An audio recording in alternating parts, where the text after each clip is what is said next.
কেন্দ্র হবে বাংলাদেশ। এখান থেকে শুরু হবে। ফলে জুলাই গণঅভ্যুত্থানের মধ্য দিয়ে তার সুরন, তার বীজ, তার সম্ভাবনা আমরা দেখেছি। আমি যেহেতু আমরা দেখেছি, এই দেখাকে ভাষায় রূপ দেওয়া, রাজনীতিতে রূপ দেওয়া, কর্মসূচিতে রূপ দেওয়া, এমনকি এনসিপির আগে এটা এই ওলামা অ্যালায়েন্সের কাজ। কারণ এটা একই সঙ্গে এটা মুমিনের কাজ, এটা একই সঙ্গে আমাদের ইমানি কর্তব্য। মানে ইমান কথাটা শুধু ধর্মীয় ব্যাপার নয়, ইমান কথাটা শুধুমাত্র মসজিদের ব্যাপার নয়, ইমানকে আমাদের দৈনন্দিন জীবনে, দৈনন্দিন রাজনৈতিক জীবনে আনতে হবে। আপনি খেয়াল করেন, আমরা যখনই এখনো পর্যন্ত, এই যে আমি প্রকৃতি রক্ষার কথা বলি, আপনি দেখেন ঢাকা শহরে এখন পানি পাওয়া যায় না, পানি বোতলে কিনতে হয়। আমরা মুসলমান, আমাদের কারবালার ইতিহাস আছে। আপনাকে একবারও প্রশ্ন করেন না নিজেকে, এই বোতলে পানি খাওয়াটা এটা অন্যায়। এটা আমাদের, এটাই এখান থেকে তো রাজনীতি শুরু হতে পারে। আজকে প্লাস্টিক যখন ব্যবহার করি, এটা দিয়ে যখন পরিবেশ ধ্বংস করি, এটা ইসলামের রাজনীতির অংশ, এটা বন্ধ করতে হবে।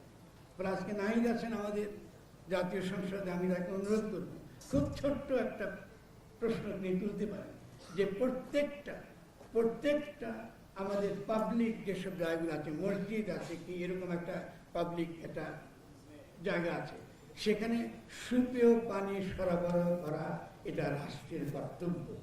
আজকে 15 টাকা ছিল আমরা পানির দাম, সেই পানির দাম 25 টাকা, কদিন পরে 50 টাকা হবে। আপনি একটু প্রশ্ন করেন নিজেদেরকে, গরিব মানুষ পানি পাবে কোথায়? গরিব মানুষ পাবে, রিক্সাওয়ালা কোথেকে পাবে, খেটে খাওয়া মানুষ কোথেকে পানি পাবে? এটা হচ্ছে ছোট্ট একটা নজির দিলাম কি করে গাঠনিক রাজনীতি গড়ে তুলে যায়, যে গাঠনিক রাজনীতি একই সঙ্গে আপনাকে রসুলের উন্মত করে। পানির পক্ষে দাঁড়ানো মানে আপনি বোঝা গেল আপনার সেনাপতি মুহাম্মদ সাল্লাল্লাহু আলাইহি ওয়াসাল্লাম। আপনি যখনই এই জালিমের বিরুদ্ধে লড়াই করবেন, বোঝা গেল যে আপনি কার পক্ষে লড়াই করছেন, কারণ তিনি সেনাপতি বটে। তিনি শুধু ধর্মগুরু ছিলেন না, তিনি সেনাপতিও ছিলেন। ফলে আমি অনুরোধ করব, আপনারা যারা বিশেষভাবে এই আলেমা ওলায়েন্স, যারা তরুণরা যারা আছেন, তারা নতুন করে ভাববেন এবং এই বিশ্ব ব্যবস্থা, এটা আসলে একটা খ্রিস্টীয় বিশ্ব ব্যবস্থা। এই বিশ্ব ব্যবস্থার ইলা, তারা যে ইলাকে কায়েম করেছে, এই ইলার নাম পুঁজি। এই ইলার নাম পুঁজি। আমরা পুঁজির ইবাদত করি, আল্লাহর ইবাদত করি না।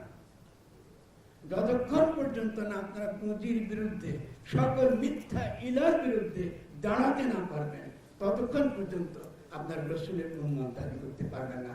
অন্তত আমার মতো, আমি মূর্খ হতে পারি, কিন্তু যদি ভেবে দেখেন বাইরে গিয়ে আপনি দেখলেন যে এই মিথ্যা ইলার বিরুদ্ধে লড়াই করার জন্য ইসলাম বিরুদ্ধে এসেছে।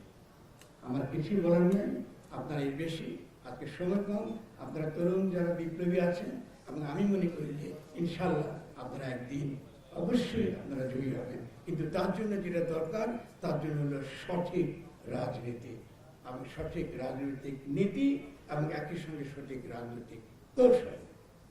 শেষ যে কথা বলে আমি শেষ করবো, যেটা বিশেষভাবে আশা করবো এনসিপি এবং একই সঙ্গে আমরা সকলে মিলে এটা সমাধান করব। আমরা নির্বাচন করতে গিয়ে, নির্বাচন বাদে নির্বাচন এক জিনিস। আমরা যদি মনে করি নির্বাচনই দেশের সমাধান হয়ে যাবে, তাহলে এই রাজনীতি জনগণের বিরুদ্ধে রাজনীতি।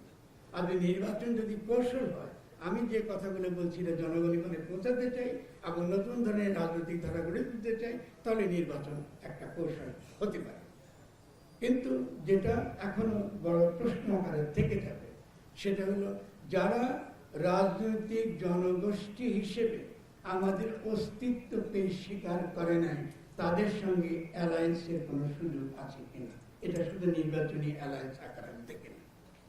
এটা আমি অত্যন্ত নাইনকে স্নেহ করি, তাদের প্রত্যেকের প্রতি আমার অসম্ভব রকম আমার স্নেহ আছে, তারা জানে।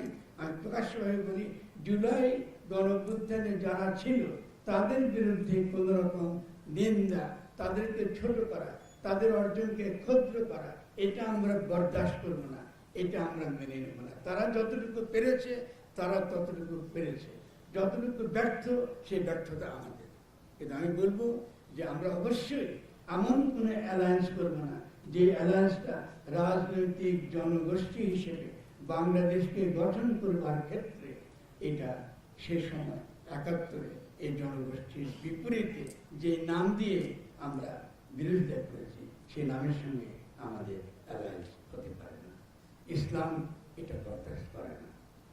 71 ছিল জালিমের বিরুদ্ধে। আপনি ইসলামের নাম নিয়ে যে জালিম ব্যবস্থা কায়েম করতে চেয়েছিলেন পাকিস্তানে, সেই জালিম ব্যবস্থার বিরুদ্ধে মুসলিম মুমিনের যে ইসলাম রক্ষা করে তার লড়াই, এটা শুধুমাত্র স্বাধীনতা যুদ্ধ ছিল না, এটা একই সঙ্গে ইসলামের লড়াই ছিল।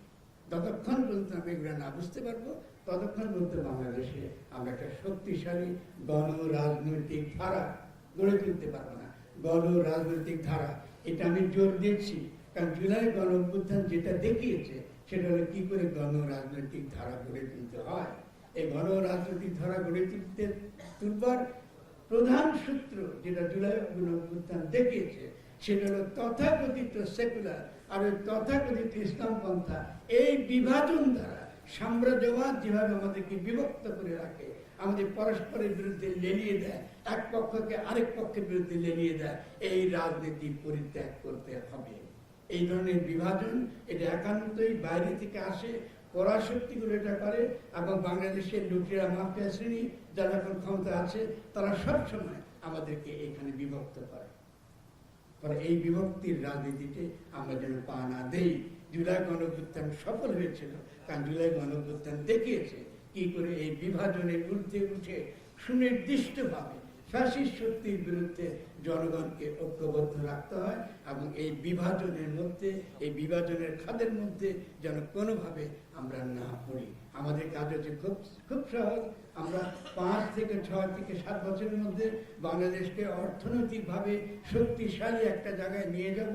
ফলে আমাদের জ্বালানির সমস্যা, আমাদের কৃষি সমস্যা, আমাদের বিভিন্ন রকম সংকট আছে, এই সংকটকে কেন্দ্র করে, পানির সমস্যা যেটা বলেছি, এই সকল সুনির্দিষ্ট সংকটকে কেন্দ্র করে আমরা যখন লড়াই করব তখনই আমাদের শত্রু মিত্র, কে ইসলামের পক্ষে কে ইসলামের শত্রু, এটা পরিষ্কার হয়ে যাবে। এটাকে কে ইসলামপন্থী আর কে সেকুলার ওই তর্কে ঢোকার আমাদের দরকার নেই। আমরা সুনির্দিষ্ট কর্মসূচির ভিত্তিতে বুঝবো কারা জনগণের পক্ষে আর কারা জনগণের বিরুদ্ধে। এখন যেটা দেখছেন কথায় কথায় আপনি বলছেন যে জুলাই গণঅভ্যুত্থান হয়েছে মব করে, জুলাই গণঅভ্যুত্থান মব করে আমি জুলাই গণঅভ্যুত্থান করেছি, জনগণ মব করে। আমরা দেখছি আপনাদেরকে, আমরা তখনও দেখেছিলাম যে জুলাই গণঅভ্যুত্থান যখন চলছিল আপনারা কিন্তু পাল্টা তাকে নস্যাৎ করার চেষ্টা করেছিলেন। ফলে আমরা কিন্তু ইতিহাস জানি, ভাববেন না যে আমরা জানি না। প্রত্যেকটা দিন কি কি ঘটনা ঘটেছে, কার কি ভূমিকা ছিল, এটা আমরা পরিষ্কার জানি। ফলে এটা নিয়ে আমরা তর্ক করতে চাই না, এটা নিয়ে আমরা সমাজে বিভাজন করতে চাই না। আমরা আমাদের রাজনীতিটা পরিষ্কারভাবে হাজির করতে চাই, এবং সেই পরিষ্কারভাবে হাজির করার মধ্য দিয়ে আমরা অবশ্যই বাংলাদেশকে একটা শক্তিশালী জনগোষ্ঠী হিসাবে বিশ্বে প্রতিষ্ঠিত করবো। আমাদের এখনকার আমাদের যে প্রধান কাজটা হচ্ছে যে এই আমাদের পানি রক্ষা করা, আমাদের হাওরগুলো রক্ষা করা, আমাদের জমি রক্ষা করা, আমাদের প্রাণ রক্ষা করা, আমাদের কৃষি রক্ষা করা, আমাদের জ্বালানি ব্যবস্থার সমস্যা সংকট করা, আমাদের গরিব মানুষকে খাওয়ানো, আমাদের বস্তিগুলোতে যে গরিব মজদুর পড়ে আছে তাদের জীবন যেন নিশ্চয়তা আমরা দিতে পারি, সেই নিশ্চয়তা দেওয়ার কাজ করা। যখনই আমরা ওই মূল কাজে মনোযোগ দিব তখন দেখব এই তথাকথিত ইসলাম পন্থা আর তথাকথিত ধর্ম নিরপেক্ষতা এগুলো উড়ে যাবে। শেষ পর্যন্ত ইসলাম সামনে আসবে, কারণ সে জয়ী হবে। এবং জয়ী হবার যে চিহ্ন আমরা দেখেছেন যে সত্যিকারের যে স্পিরিট নিয়ে যারা লড়ে সাম্রাজ্যবাদ বিরোধিতা, ইরান দেখিয়ে দিচ্ছে ইমান কাকে বলে। ইসলামের শিয়া বলে কিছু নাই, ইসলামের সুন্নি বলে কিছু নাই, ইচ্ছার সুফি বলে কিছু নেই। ইসলাম ইসলাম। আমরা যখনই বুঝবো তার নীতিগত দিকটা কি, নৈতিক দিকটা কি, রাজনৈতিক দিকটা কি, তখনই আমরা পরিষ্কার পরিচ্ছন্ন অবস্থান নেব। যদি মনে করি যে ইরানের পক্ষে দাঁড়ালে মার্কিন যুক্তরাষ্ট্র রুষ্ট হবে, মার্কিন যুক্তরাষ্ট্র আপনাদের বন্ধু নয়, এটা মনে রাখতে হবে।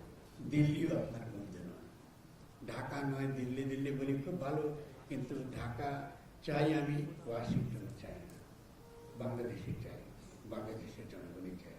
এবং আমার একজনই নেতা, আমার রসুল, যদি তার উপর আস্থা থাকে আমি শিখবো রাজনীতি কাকে বলে। সেটা আমাকে ফরাসি বিপ্লব থেকে শেখার দরকার নেই, কোনো বিপ্লব থেকে শেখার দরকার না, আমি মক্কা বিজয় থেকে শিখবো কি করে বিশ্ব